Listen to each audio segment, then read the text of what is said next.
using the same project that I was using for the last session.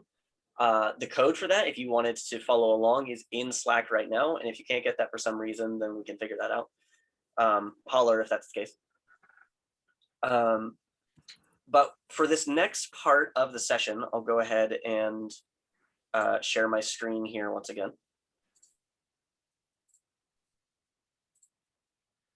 For the next part of the session, we're going to start playing around with audio as part of what we're working with in the environment, not just for the background music, but using audio in a responsive sort of way. And beyond that, we'll start looking at some of the arrays as well, regarding some of the solutions that we had for other stuff. Before we do anything with the sounds, though, we have to figure out what sounds we want to use. If you are using the same project that I am using, like the exact same project, I already have an audio file called potion.og, and this is what we're going to be using whenever you pick up one of the potions. But there are any number of audio elements that you might include in a game, from something from picking up the potion, but you also might use it for sort of ambient things like there is background music, but there might also be birds chirping. There might be the sound of footfalls as you walk.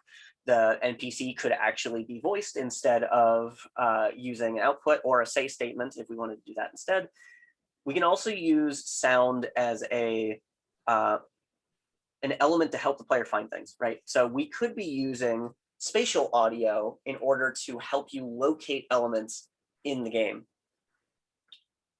With that sort of stuff in mind, the first thing we're going to do, I have the one sound that I'm planning on using for the potions to start with, but let's start by giving you guys a chance to actually find some audio of your own. So I'm going to stop sharing my screen again now.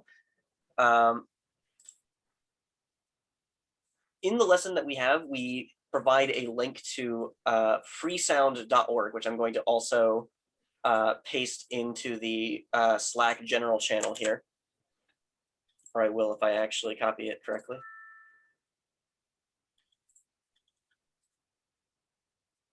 There we go. That's what I meant to do. So freesound.org is a place where you can find, as the name would imply, free sounds. The first thing we're going to do is just take, we'll say, about 10 minutes here to either use freesound, or if you prefer, you have somewhere else you would like to pull sounds from, go ahead and find some other sounds from other sources. And we're going to use these in our game. I will warn that if you're using freesound in particular, you do need to sign up for free with an account before you can get anything off of there. If you're the kind that is not, super thrilled about signing up for just random services online, feel free to use an email that's not very important to you, or use like one of the temporary emails that are out there. You're not going to need the email for much once you're signed up. It's just you need to log in before you can get things. So we will give this 10 minutes.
we'll give this another 5 minutes here.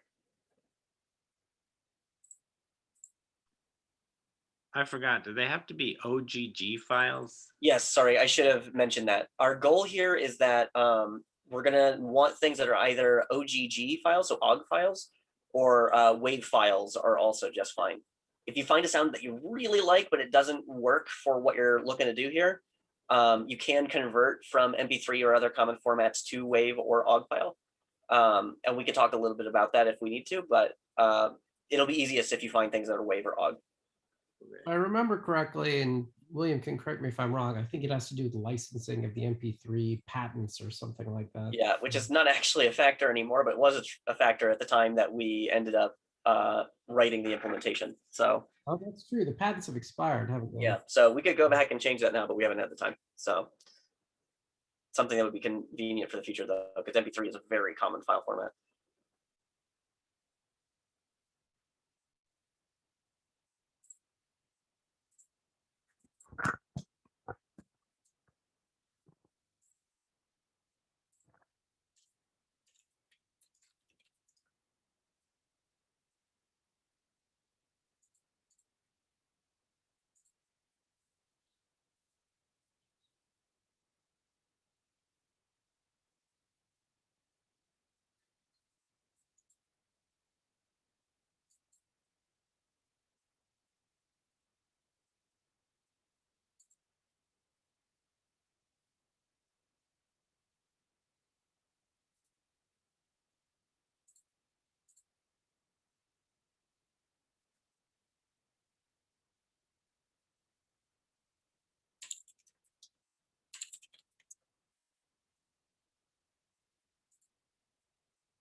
All right, so we're just about pushing up on the end of the time here. How are people doing with their sounds? Are people finding things that they like, things that they think will be good for their game?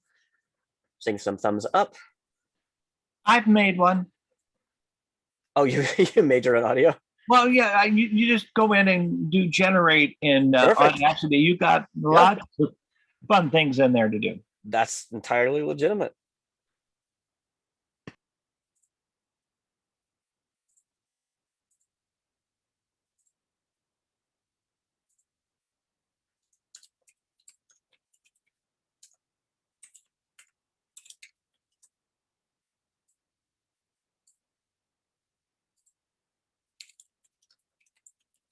And we should just put them in the resources folder.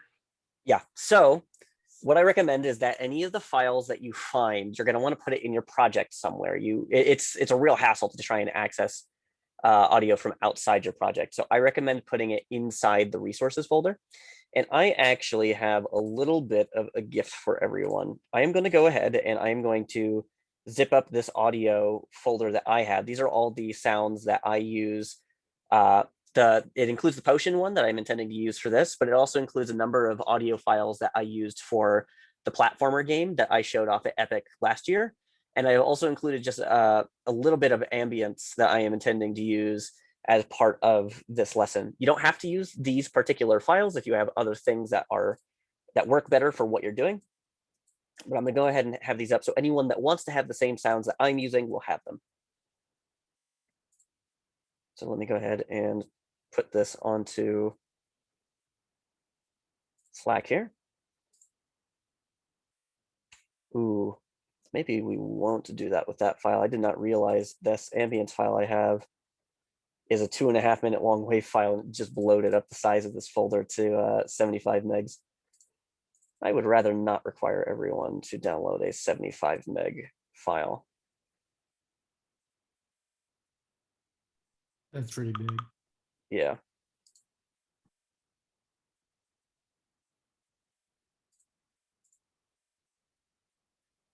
All right. Everyone take 1 more minute while I compress this down into a not raw audio format because it will take significantly less size that way.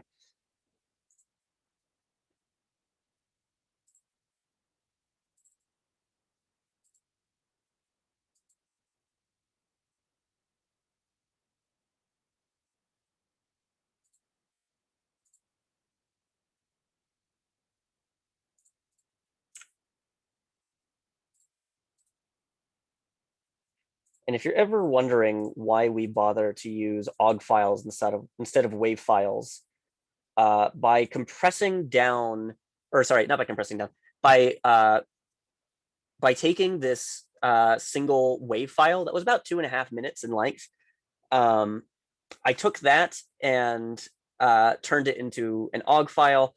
And when I compressed this audio folder, it went down from about 75 megabytes to about 6. So WAV files, they are really high quality. They're completely uncompressed. They're very large. OGG files are nicer just because they are reduced in size. MP3 has this as well, but obviously we can't use MP3. I'm going to go ahead and I'm going to put this audio zip folder up on Slack. Anyone who would like to have the same audio files that I am using for this can find them on the general channel here.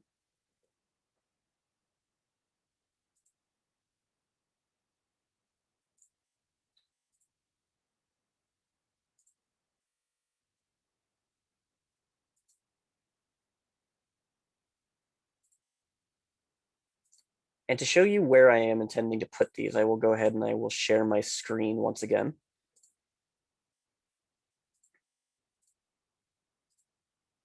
Make sure to include audio because I'm going to be using it for this lesson. Currently, I have Quorum Studio up, but I am also going to bring up my File Explorer. I have my audio folder here. This is just the same thing I just zipped up and offered to you guys. And I'm just putting this inside my resources folder of my project. So right now, in my project, oh, I have to close it in Quorum Studio first. That is, or what is it saying? Still has it open. Might be Quorum Studio. Let me try that.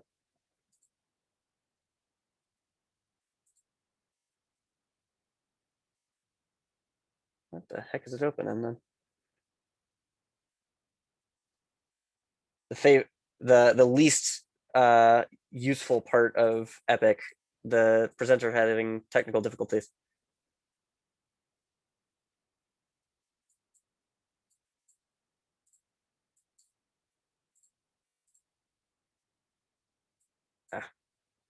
That's obnoxious. Oh, that's fine. We will just copy this folder over and then we'll leave the previous one and it should be just fine.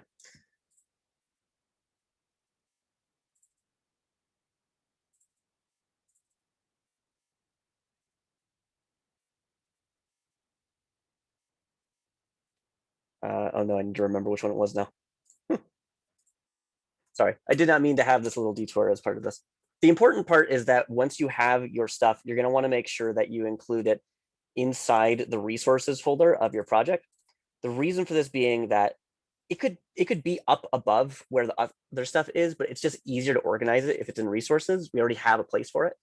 And ideally, you don't want to have to go outside of your project for audio because it will be a real hassle to maintain the path to wherever that file lives in your stuff. So before I continue, does anyone who wants to use that folder of stuff, is everyone doing okay with the audio they have or with that file? Do people have stuff in the places that it needs to be? How is everyone doing?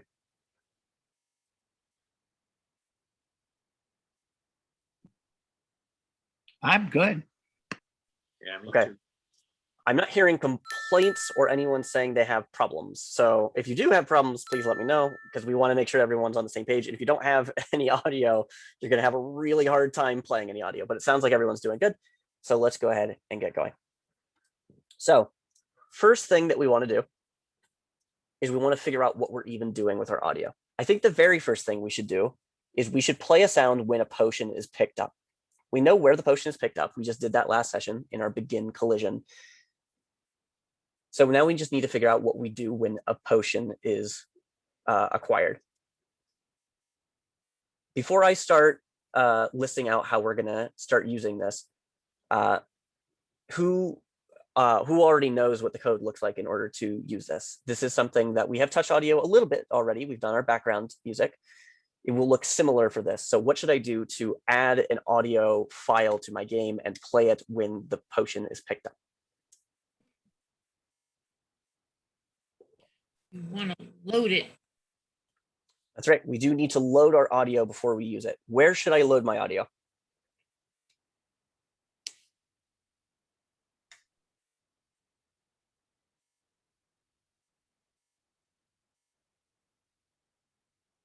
Andrew, if you were speaking, your mic is muted. I wasn't sure if that was you talking or not. At the top of your program with the other audios. I think that's a good idea. We could load audio dynamically as we need it in certain locations, but I think that it's generally cleaner that if you have a relatively small amount of audio, if you kind of know what you're doing with your audio, it's easier if you just load it at the top. And that way you know it's ready whenever you need it. So let's go ahead and let's add some audio here. For my audio, I am going to call this potion audio, because this is going to be the sound that plays when we pick up a potion. I have it in this variable up above so that we can reference it in other places throughout our program, just like we do with the background music audio. And similar to the background music, we can see here that we've been loading this in the create game. Let's do the same for the potion audio. Your audio will be at a different location if you are using a different file, if you have a different name than I do, or if you put it in a different place in your project. So make sure you double check that. And also make sure that you include the file extension at the end of it. For mine, what that looks like is potion audio, : should I load or load to stream?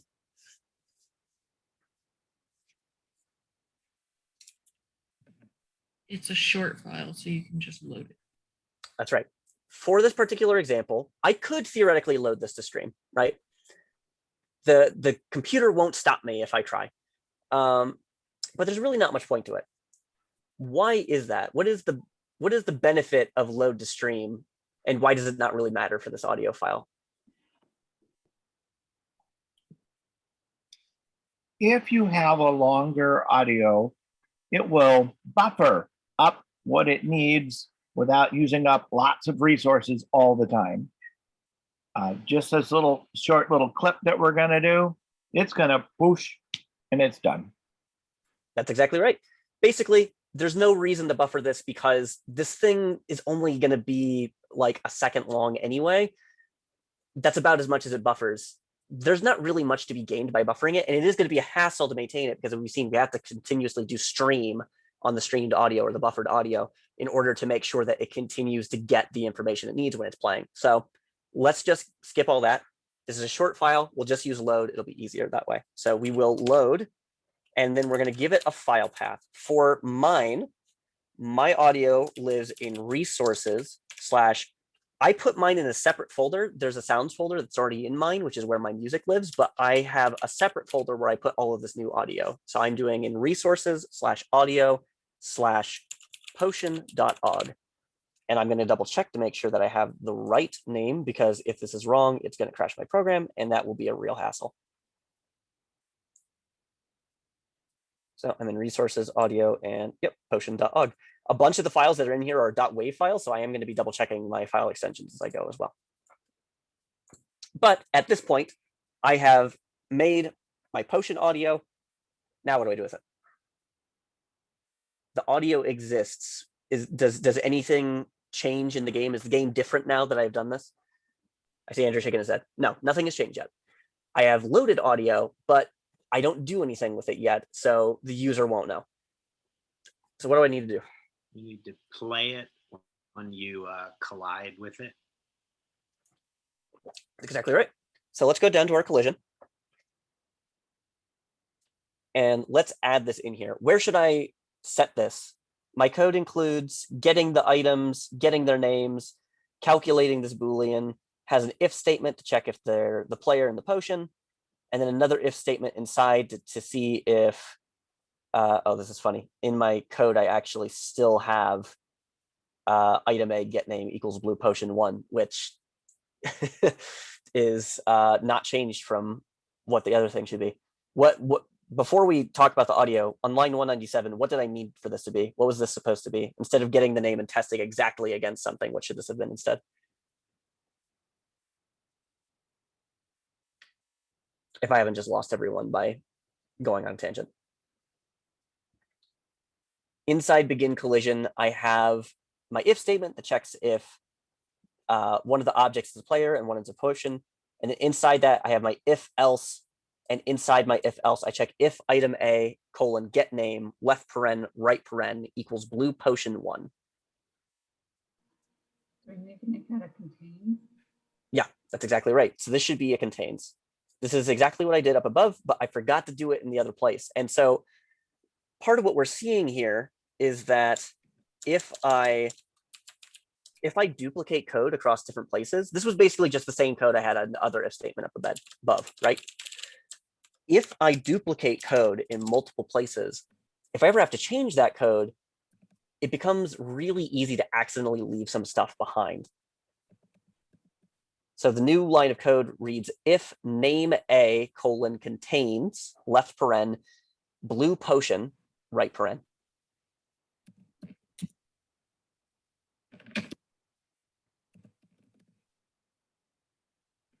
And as we will see, there are ways that we can handle this so that we don't have to duplicate the code quite so much, and hopefully makes this a little bit easier if we ever have to manage stuff. But we'll start with getting back to where we were. We want audio to play when this potion is picked up.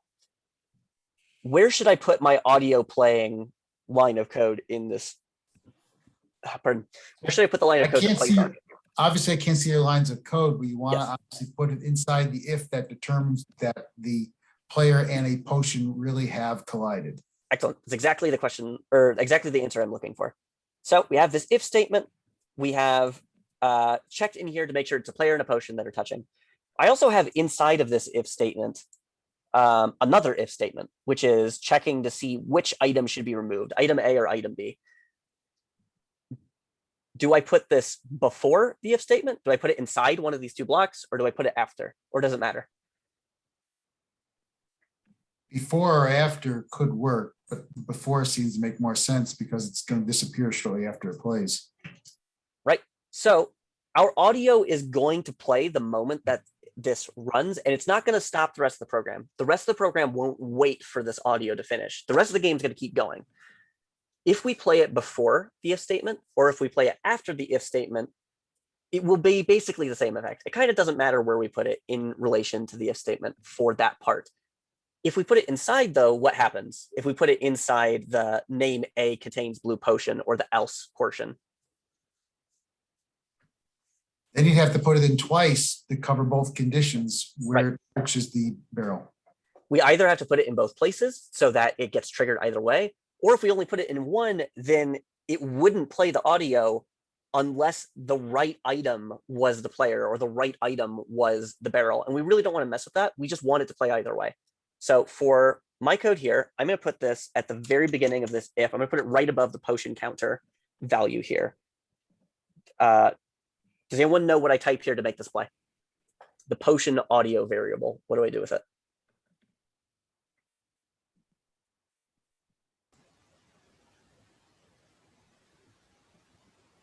Gotta play it.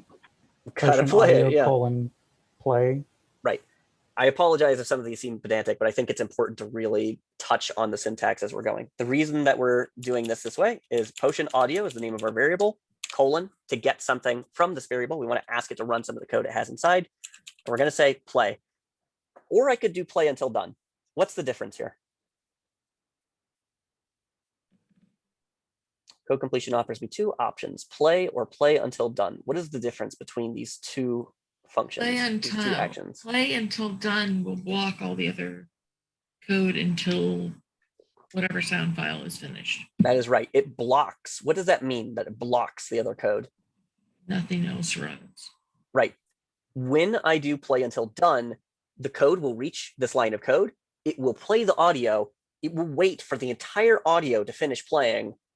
And only then will it move on to the next line of code. The rest of the code will not continue executing until this audio is done playing. So in the example of if you're the non-player who gives the instructions, you want to make sure everybody listens to his audio speech, that'd be a play until done. But in this You could case, do, a play. right, you could do play until done, and then that would make you would have to stand there and you would have to wait for him to finish talking to you before any other code in the game would go, so you wouldn't be able to move or anything. But even with that in mind, there is a downside to doing it that way. Does anyone know what the issue with doing that in this code is? If you're jamming buttons, you teleport when the song's done. That is technically true. This is related to what I'm getting to. Basically, the gist of what happens if you do play until done, no other code can run for anything else in the game until your audio is finished. And that means that a few different things can't happen.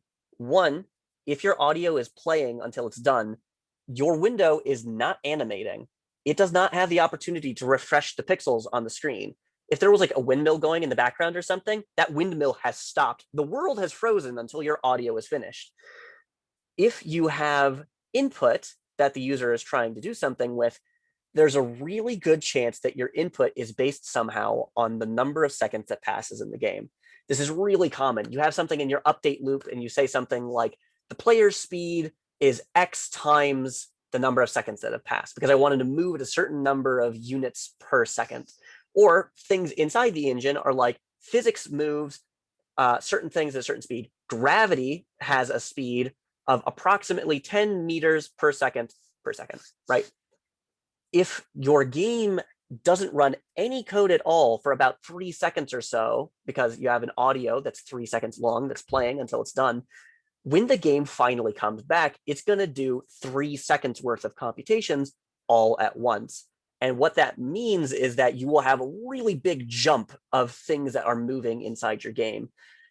And one other thing that doesn't happen, which is not super intuitive, if I say play until done, and if I click the X on my window to close my window, what happens?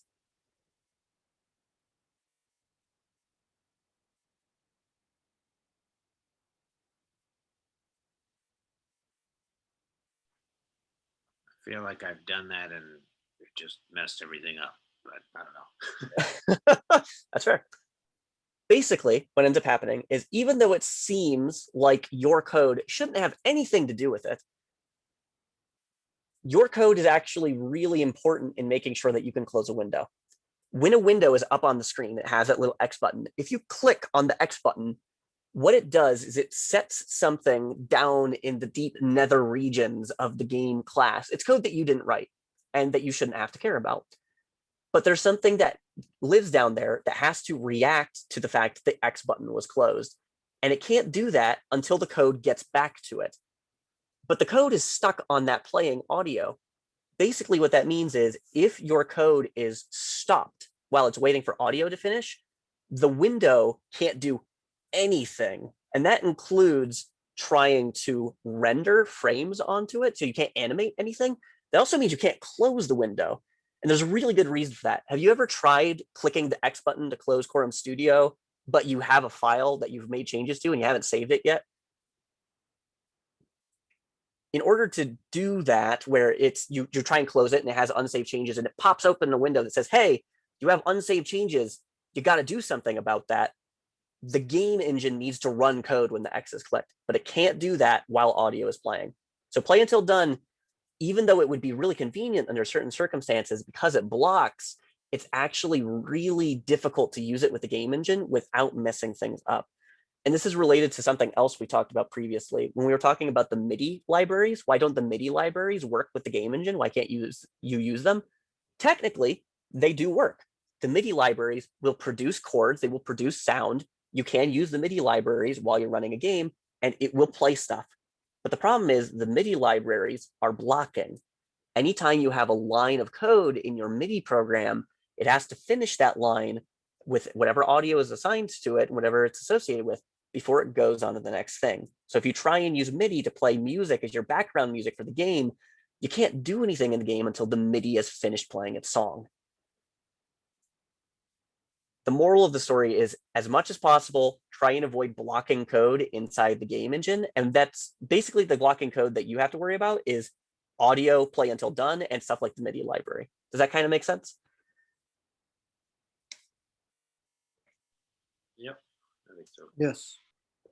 Okay, so with that in mind, that was a very long-winded way of saying we should pick play instead of play until done for this particular audio. We play this audio. I'm going to go ahead. I'm going to run this game, and we're going to see what happens now when I pick up a potion. Everyone hear my excessively jaunty music? My audio coming through okay? I hear silence from everyone else, which I suspect means you can hear it, because I feel like people would be clamoring to let me know if I was not. It's coming through, thanks. transmitting it. Perfect, thank you. Okay. So I pick up a potion. You guys hear that sound? I have this sort of Sounds like you're uncorking drinking it. sound. Yeah, it kind of does, doesn't it? We could argue that maybe this is the best sound for basically picking up a barrel in my game, because they're not even potions. But that sort of stuff is an artistic choice. We can fix that sort of thing. We can revisit that sort of thing.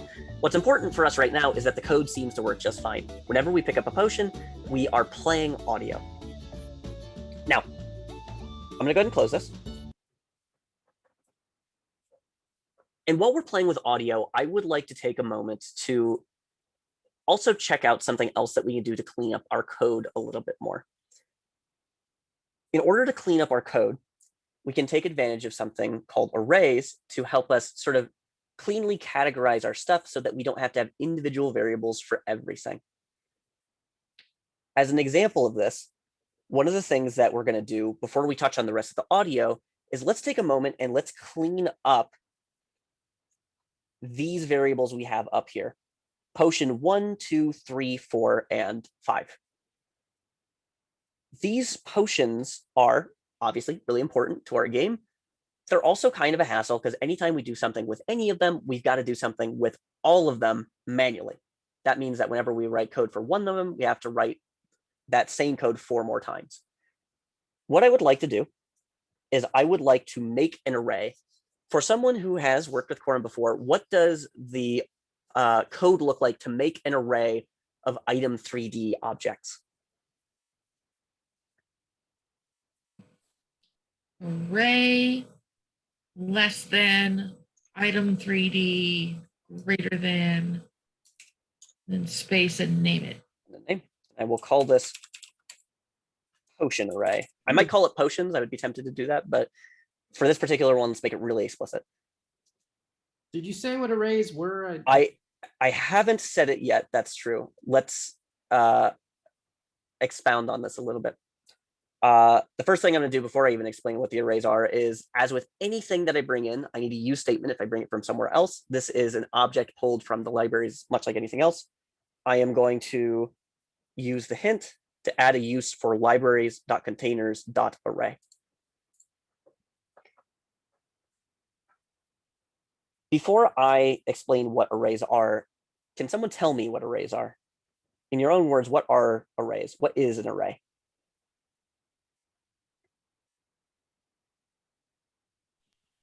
I think of it What's like the thing? a digital closet of things stacks like put on top of each other. Okay, so I hear digital closet. I see table of information.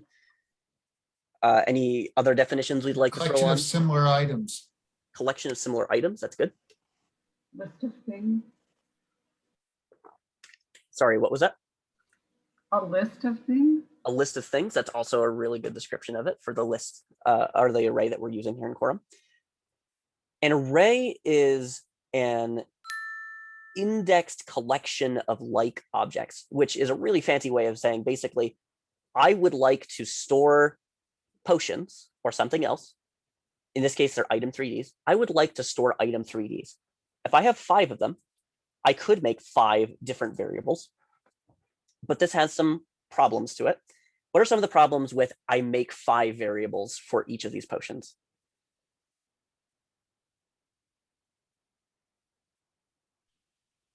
Just becomes hard to manage after a while, like you forget to change a number. That's absolutely true. It is sort of, it's bookkeeping to try and keep track of all these, and that can be kind of clunky. It's easier if it's cleaner than that, but what other issues might we have? What if you had 500? But if I had 500, absolutely. I do not want to write item 3D potion 1, 2, 3 all the way through 500, right? There's a lot of things I might have there. And one of the issues that I have with this stuff is, as independent variables, these are really hard to interact with in a consolidated kind of way, because they're different values. I need to manually type potion 1 to access potion 1. I need to manually type potion 2 to access potion 2. One other problem with doing it this way, where I have 5 different potion variables, is I know in this case that I want to have 5 potions.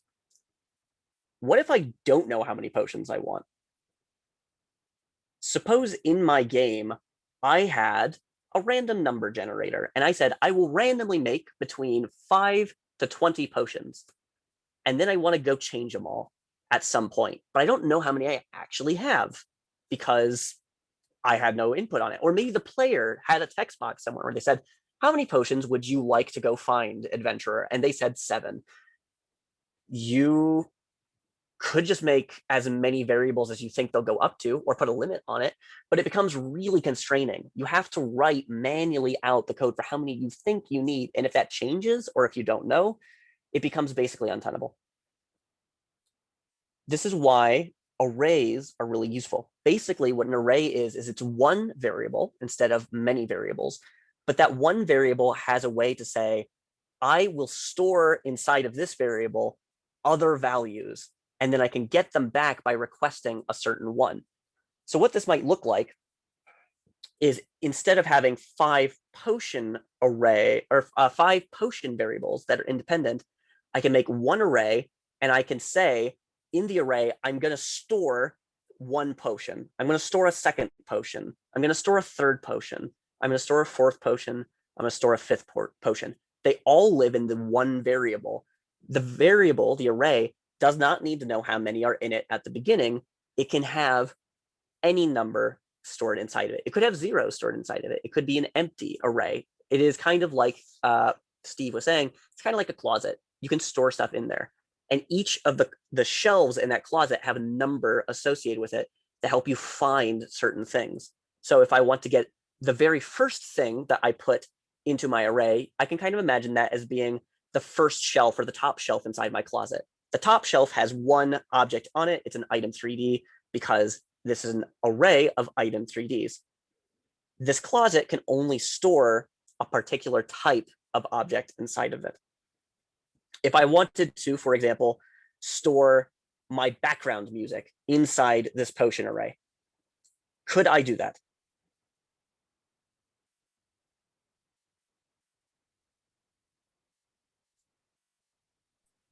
I don't think so because you've identified it as item 3Ds. That's right. My music variable is an audio variable. It is an audio object. It is of type audio. An item 3D is, like we were saying before, things that have a 3D position in space or things that live in the 3D engine.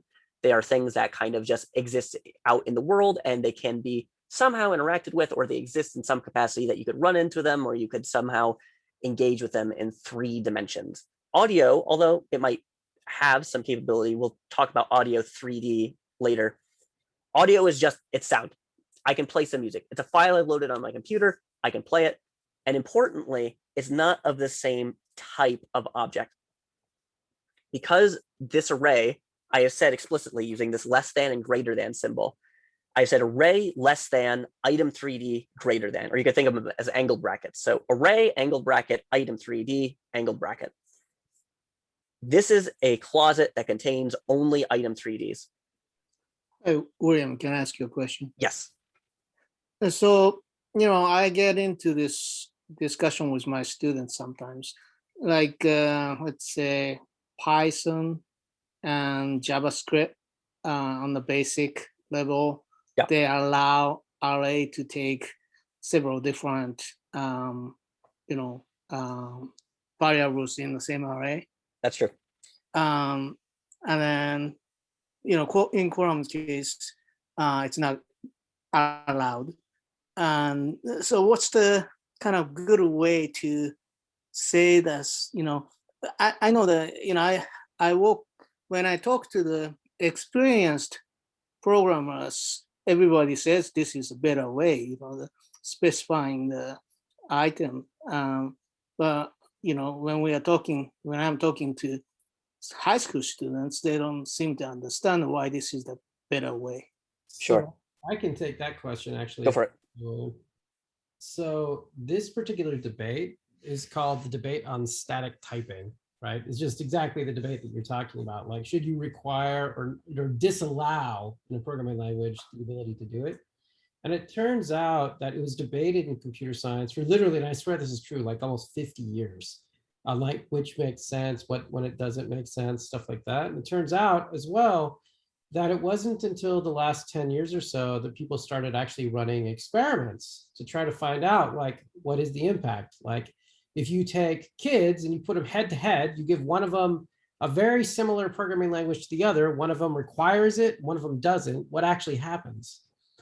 And in these studies, it's really interesting. It shows that there's certain places in the code where you can be a little bit more flexible, and that there's other places in the code that if you're really flexible, it actually does harm. And by harm, what that means is it actually lowers your productivity. When you look at the studies across the whole, the evidence seems to show that when you put it head to head, by the time you're in year 3 of a computer science program, that it explains this difference between the two groups explains about 14% of the variance, meaning like the variation between developers, it explains about 14% of that variation that you see between differences between people. And it turns out as well that the more strict version actually makes you faster. And it turns out we even figured out why in the academic literature. And it turns out the reason why people are slightly faster if you force them to get errors and learn this sort of strictness is because when you put these things in functions, if you don't require it, they actually don't know what to pass to the function. So if you videotape people and you watch head to head between them, what you notice is that it takes people longer because they're going into the functions to try to figure out what to pass to it because they don't actually know because it's not documented in the source code. In fact, One study, I swear this is true, that even what they did was they put them head to head, and then they, on top of the function, they even just wrote it like, hey, this is a integer, that's what you pass. And even then, you still saw the productivity lowering effect between the two examples. Now, there's a couple exceptions that the studies show, and then I'll give you like the broad, like one line sentence you can tell the students. And that is that it turns out if you're really young, like you're just starting out, you do see that students struggle with this in terms of the compiler errors they get. So what they find is that it is just slightly harder to use when you're starting out, but it's much easier to use once you've gained a little bit of experience. So what that means on Quorum is we have to make a decision. Do we make it just slightly easier for ranked novices while knowing that we will hurt performance of anybody with even a small amount of experience? Or do we make it just slightly easier at the beginning? And then, you know, what is the trade-off? So the trade-off we made was the evidence shows for the greater majority of people, it's better if you're a little bit more strict. And then we allow you to be slightly looser on the inside of actions, which is why you can say A equals 5 without that integer there, because it turns out novices only get that wrong 53% of the time. I swear that's the real number. And so we allow you to be a little bit looser there because it's not one of the bind points that shows the negative part later in your career. The short and simple thing is, it's counterintuitive, but by being more strict, you are slightly faster as a programmer. That's basically the answer. I don't know if any of that made any sense, but I did my best. Yeah, it makes sense that, you know, especially that when you talked about, you know, making into the function and then, you know, making array into the parameter. And then, you know, if you don't know, you know, the index 1 is like a number, index 2 is text and stuff like that, you know, that's going to be a, you know, heck of Exactly. trouble. And that's exactly what the evidence shows in the literature. So, Ko, I hope you've memorized all of that because your students must know. Yeah, I'm sorry, but I mean the big picture is just you're slightly faster if you're more strict. That's really the thing. And if you need references, I can get you those. But I'm just saying. Well, this session is recorded, right? You're welcome to use it as you see fit. So. Yeah. But a really good point that you did make there, Ko. Everything I'm talking about in terms of only allowing things of the same type, that is true in Quorum. It's true in a bunch of languages. It's not exclusively true of all possible arrays, though. Something like JavaScript, a different programming language, they will allow you to put different kinds of things in the same array. The thing that is constant across all possible arrays, across all possible languages, is the concept that you have a container, you can put items inside of that container, and each of the items you can get back out by saying this value shows where it's located in, like this number. So there's something at position 0 in the array. It's this thing that I stored there. There's something at position 1 in the array. This thing is stored there. This idea of basically labeled shells telling you what's located at each spot. That's the thing that's most constant about an array. We haven't touched any of the syntax of it yet, what it looks like to actually use this, but at a high level, does the concept of an array make sense?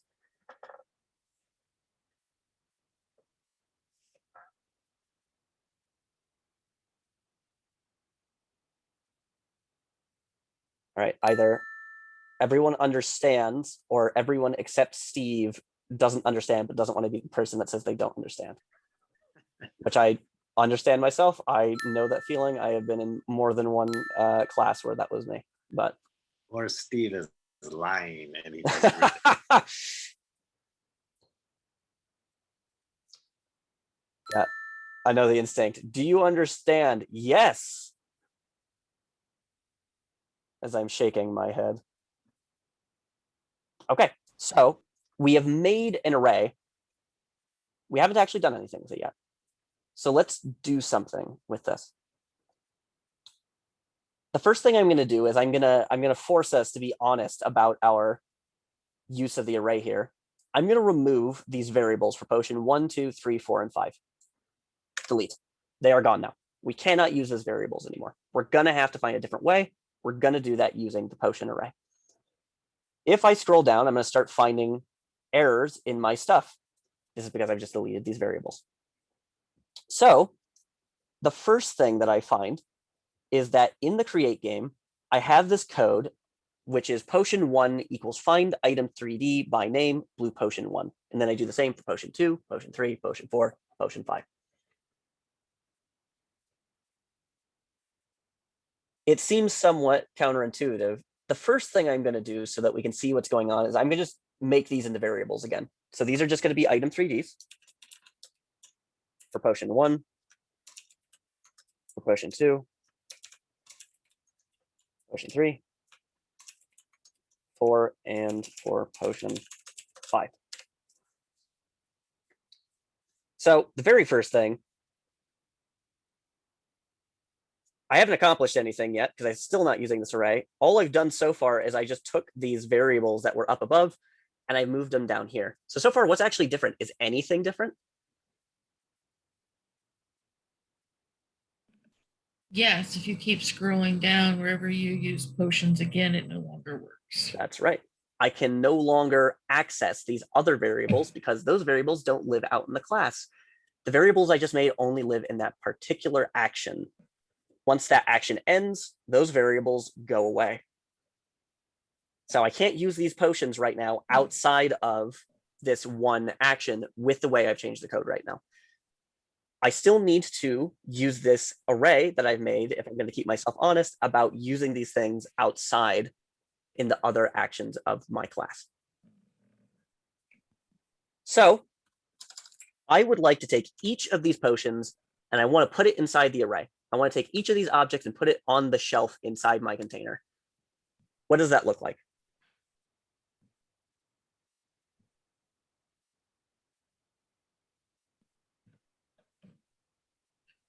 Potion 1 : or no, lies of the bourgeois. Potion array variable, yes. Add potion 1. Right. Something like that. So potion array, this is the name of my variable, the colon, because I want to access some of the code inside of it. I want to use one of its actions. And I'm going to use add. There are a bunch of different options here. We don't need to discuss all of them now, but you can see if you look at the screen or if I describe it to you, that in the code completion, I have an option that is add integer location value. That integer location is something we're going to be seeing a lot of in the array. Because there are indexes to each of the objects, I can say, please put this thing on a specific shelf. If I don't do that, if I just use the add action, it's just going to put it at the earliest spot that's available. So spot 0 on the array, because we start counting from 0 for the arrays and for a bunch of things in computer science.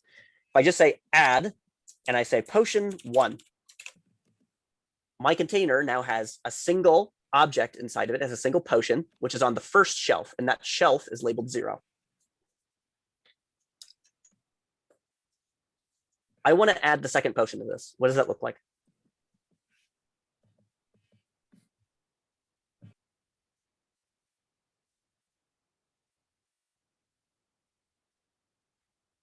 If you're not Same thing, sure, but instead of potion 1, potion 2. yes, it's the exact same thing. The array does not care how many things it has inside of it right now when I'm adding new things to it. I don't need to have former knowledge of the contents of the array in order to act with it. All I need to know is that there's currently a container. I want to put something inside that container. So potion array : add potion 2. And the code for that looks the same for each of these other objects. Potion array : add potion 4. Potion array : add potion 5. I have now added all of the items into my array. Now, I would like to get something back out of the array. How do I retrieve something from the container? How do I get it out?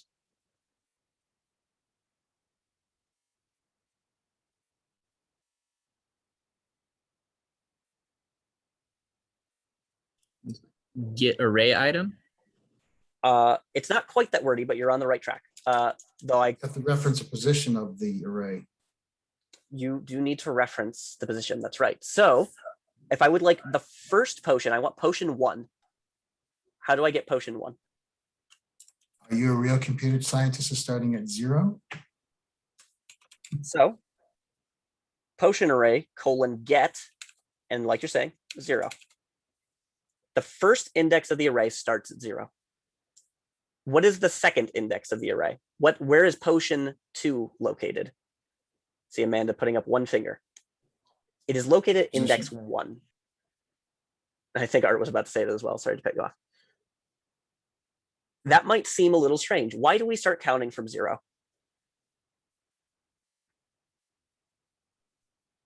It's a valid number.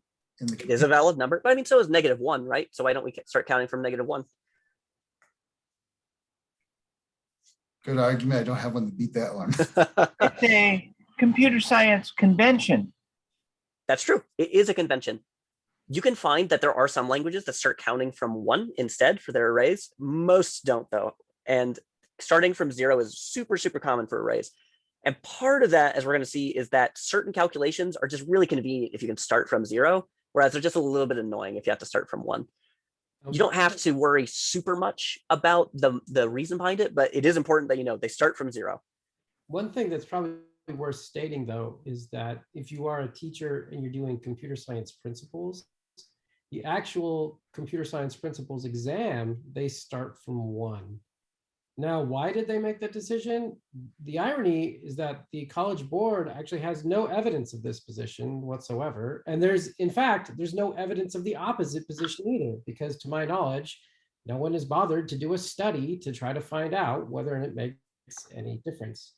And this is frustrating because almost no programming languages on Earth actually use the from index 1 position. But if your kids take the exam, they will have to take this into account because it's somehow magically different. And so my point is this: if you hear computer scientists say that there is evidence, they are probably wrong. To my knowledge, there is no studies, and none that at least have any kind of careful controls. But what that means is that computer scientists just sit and snipe at each other about which one is right and which one is wrong. And you can see that people made various decisions. In other words, we don't really have any evidence that ours is better either. It's just the decision that we made because it's common. So that's a limitation.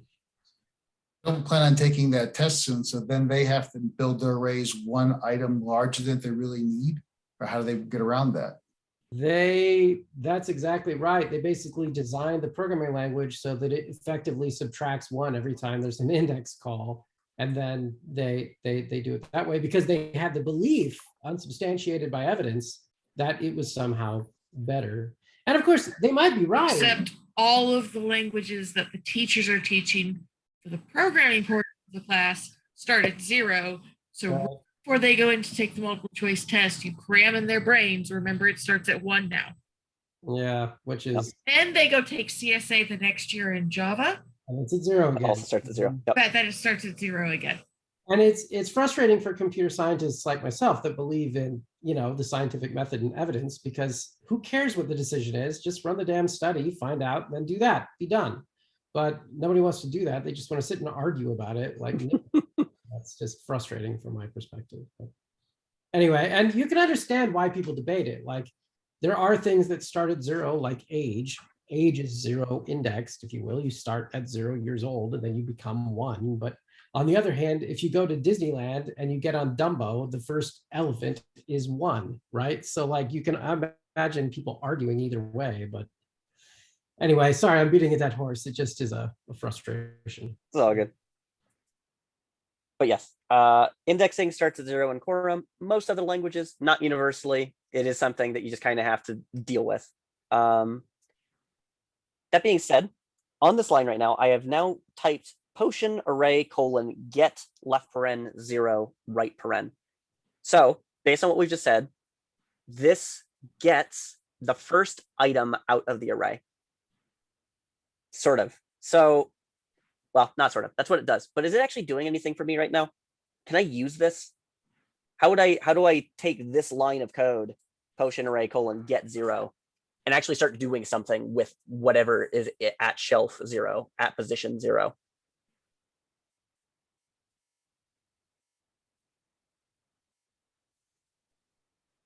Am I getting ahead of you? Won't you need a number variable to put in place of that 0 so this code will be more universal? And you are getting ahead of me. I am building up to that. Okay, sorry. I'm asking a super pedantic question right now. Potion array : get 0. This is a thing that it has a value it's giving back to me, but I'm not storing it anywhere. You have To be to- as pedantic as possible, first- what do I need in order to store this?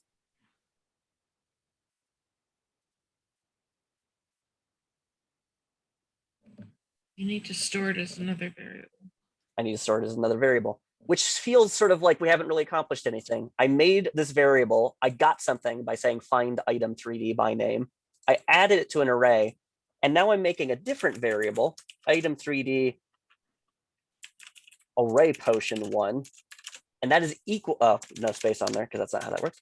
Item 3D array potion 1 equals potion array colon get 0. I'm actually going to make this array potion 0 because we're counting from 0 right now. It's going to annoy me otherwise. Actually, no, I'm not. I'm going to keep it at 1 because this is the same thing as potion 1 up here.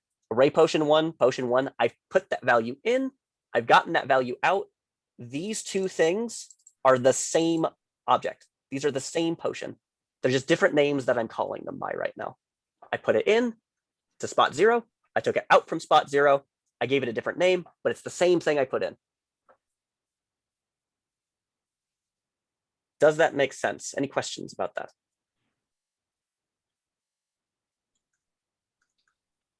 I mean, do you need to do that? So I might be, so I'm basically showing that you can. It's not super You useful for can, what we're about to okay. do, but you can do this. And you would use this in other places, right? If I needed I see. specifically Yeah, this one down in the other places, you could see how, actually, let's do this. In fact, I'm gonna take this line of code. I'm gonna cut it.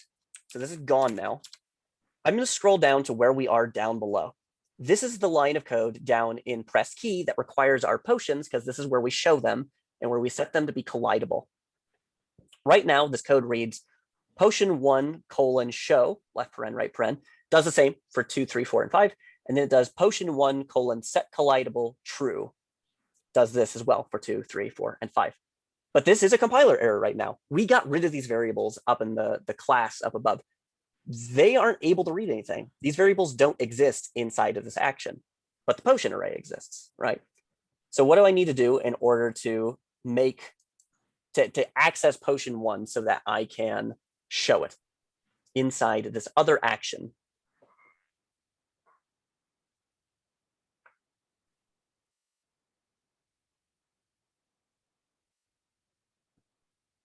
Potion array get. Colon get.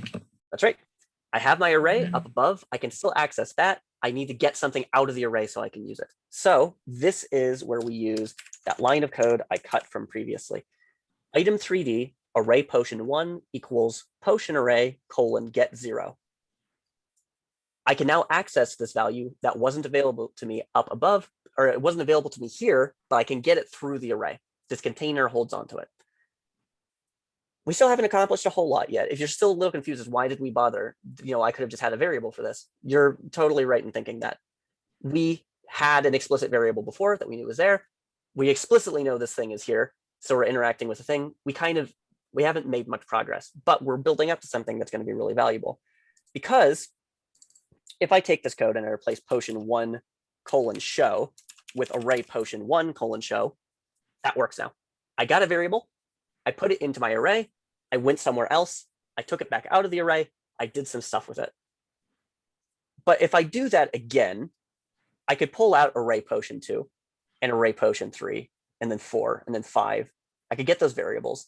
And then I could call show and set collidable on each of those. So why don't I?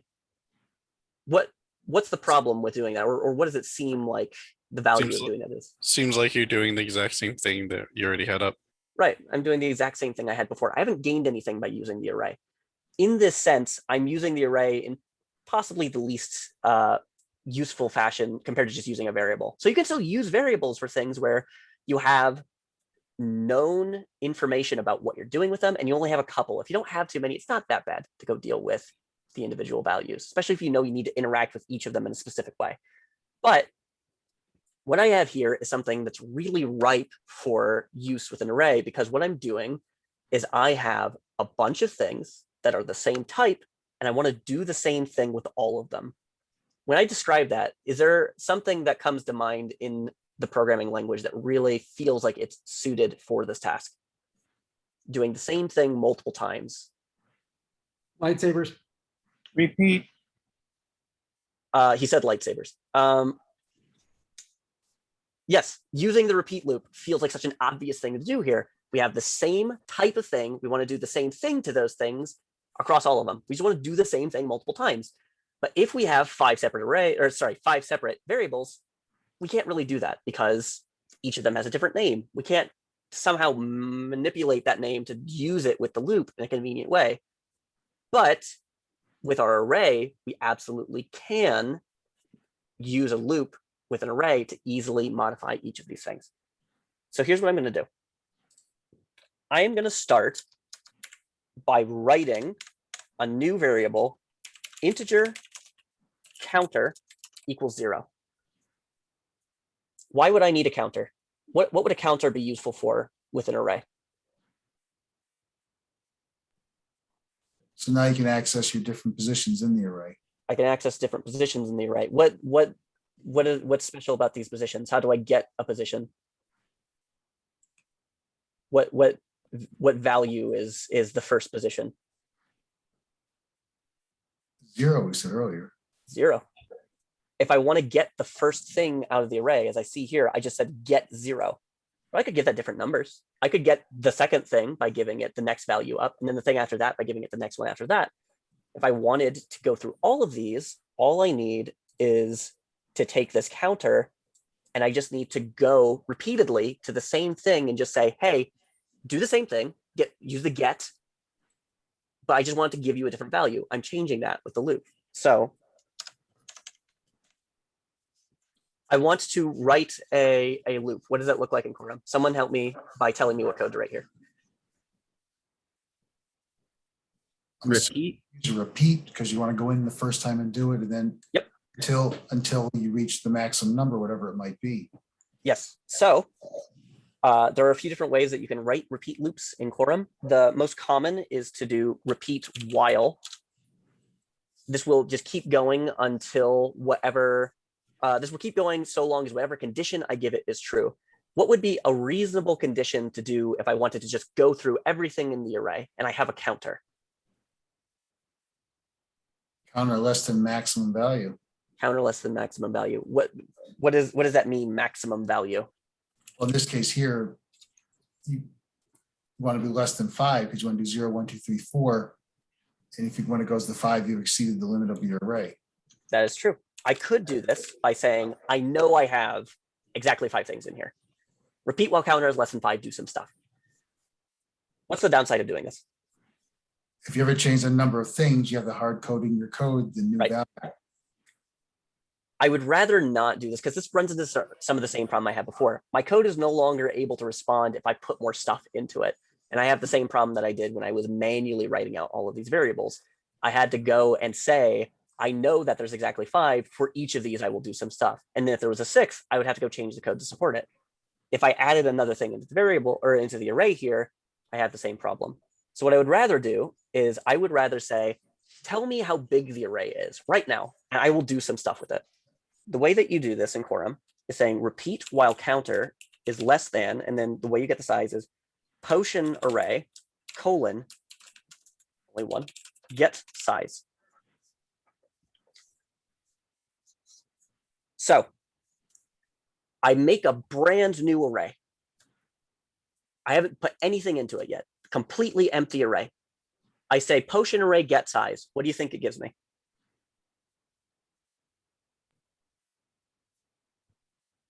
0. 0. That's right. The size is an indicator of how many items have been placed into the container. That's how big the container is. It flexes to fit the things inside of it. So if I have a brand new array, there is nothing inside of it. Get size 0. There is nothing in the array. The size of the container is equal to the number of objects in it. It's 0. I put 1 potion into it. What does get size give me?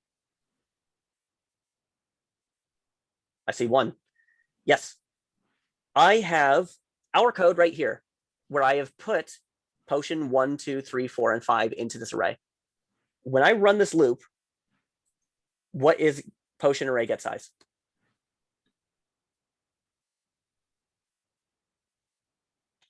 I see 5, right? The size of this array is 5 because we've placed 5 objects into it. Now, what we can do. William, really quick, Yes. just I don't want to rush you or anything. I think this is good. But just be aware that there's a 10-minute warning. Oh, thank you. Okay. Basically getting to looping with this array is where I want to end up. So I think that's okay. So let's go ahead and do that then. I'm going to put something in here. I'm going to get a value out of my array. So I'm going to say items 3D potion is equal to, how do I get this out of the array? Someone tell me the code to write here to pull a value out of the array and assign it to this variable that I'm making.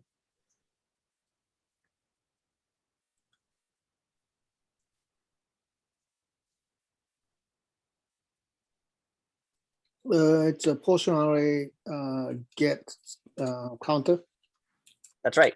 The important part here, the part that we haven't touched yet, this is the innovation here. It's counter, right? We've already done potion array colon get. That's how you get values out of here.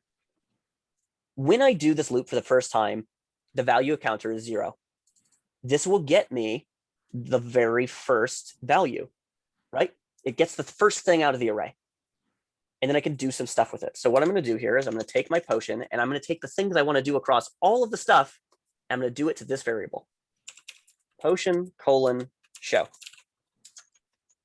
Potion colon set collidable paren true paren.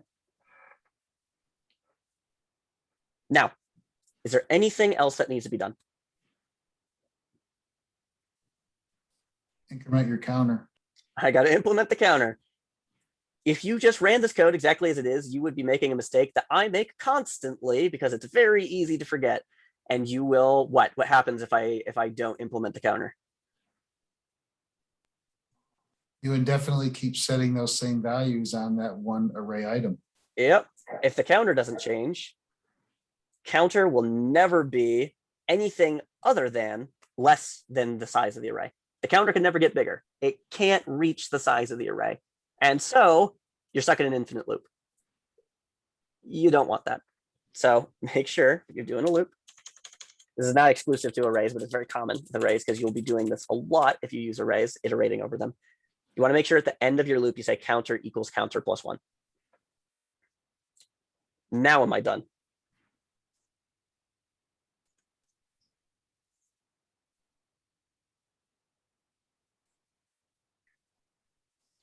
Did you put an end or a repeat, or what does Quorum I do? did put an end on the repeat. Yes. Thank you for reminding me. I did not specify that part. When you have a repeat, it's similar to an if or an action. You use an end to snap on the end to the block. There's a block in between and an end indicates where that block's ends. And the answer is yes, I am done. This is everything. I know that I possibly scare everyone by asking too many trick questions, but that is the legit answer. I've just removed all of the other individual calls to potion 2 show and potion 3 show and set collidable on potion 4 and potion 5. Those things are gone now. And if I look at the rest of my code, that was the last place where we use that stuff. So if I run this, my game runs. I'm going to go walk over to the blacksmith. I press Q and I ask him, hey, give me a quest. I'm going to walk over to these barrels. And the game is running just like it was before.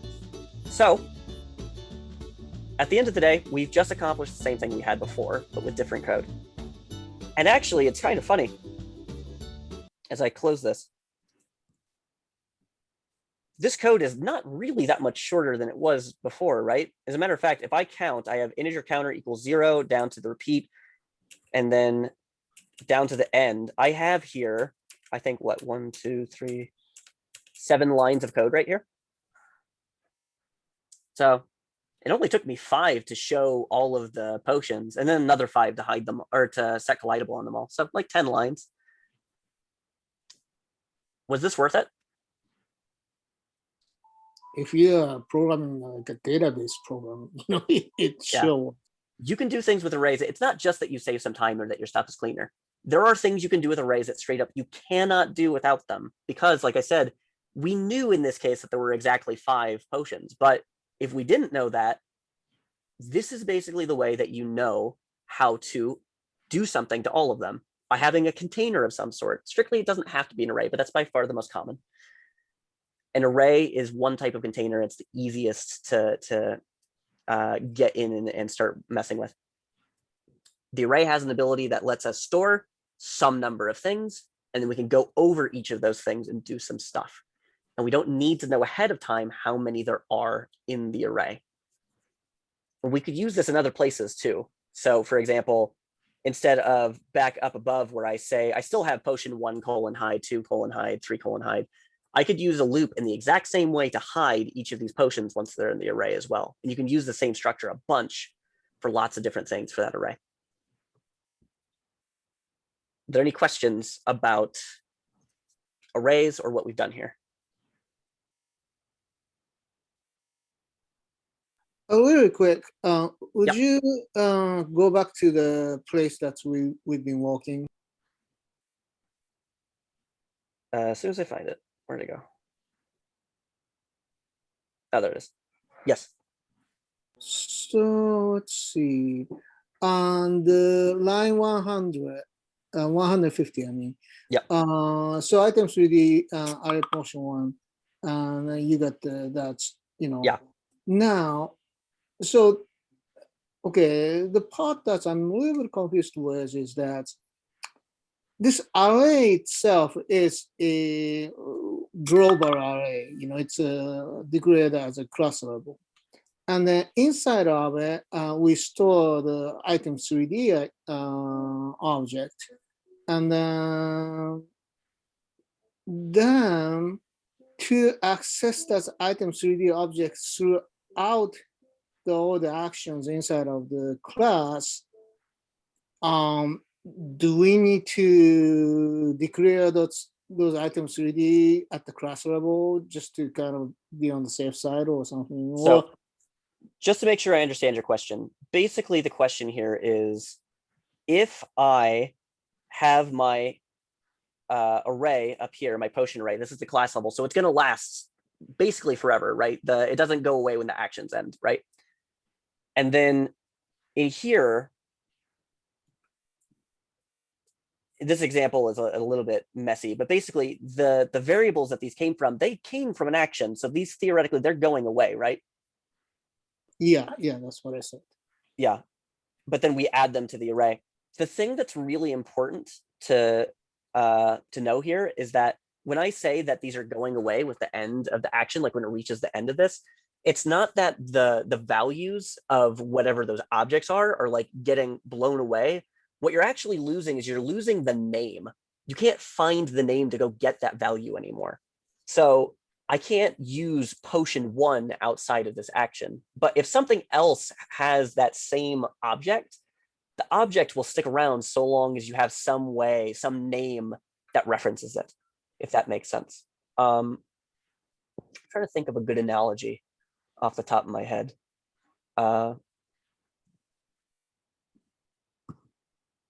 understand. I got it. So once it's in the array, when you get item from the array, that's gonna return the value, not the object name.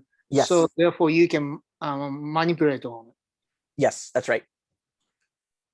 Okay, got it. Thank you. Absolutely. And we'll end up hitting more on the audio portion of this because we ended up spending some time getting some audio. We touched it just a little bit, but we're going to be doing a lot more with audio during the spatial audio session tomorrow. Anyone have any questions regarding anything else that we did here, arrays or otherwise? Yeah, could you just put the new code that we just did up on the Slack? Sure. Do that right now. For everybody, since it's about time to go, just a quick preview of tomorrow. Don't forget, if you are interested in the evening programming from Pathfinders, that's going on basically right now in just a moment. For tomorrow, we have the spatial sound stuff in the morning. I know William's doing that one as well, and he's going to get into the 3D positioning audio stuff. And then we have to leave William alone because he has to finish up his game for a presentation on Friday. Amanda is then going to do finishing up our game, which is a recorded voiceover type thing, which will finish up a quest and the game for the thing in 3D. And then tomorrow night at 4:30 Eastern or 1:30 Eastern, we have elections for the conference. If you aren't familiar, the EPIQ, this is the first year we've done anything with Pathfinders, and the way that we organize ourselves is through democratic elections. And if you want the conference to be different in any way, you can get involved in the steering committees and stuff like that if you want to. There's no pressure. There's a few positions open on the curriculum committee and a few on the steering committee as well. We're pretty laid back. I think that for the steering committee, we meet, I don't know, once a month-ish or so. And then the curriculum committee meets on their own schedule. I don't know exactly what that is off the top of my head. No pressure to do it if you don't want to, but if you'd like to come, that's how you can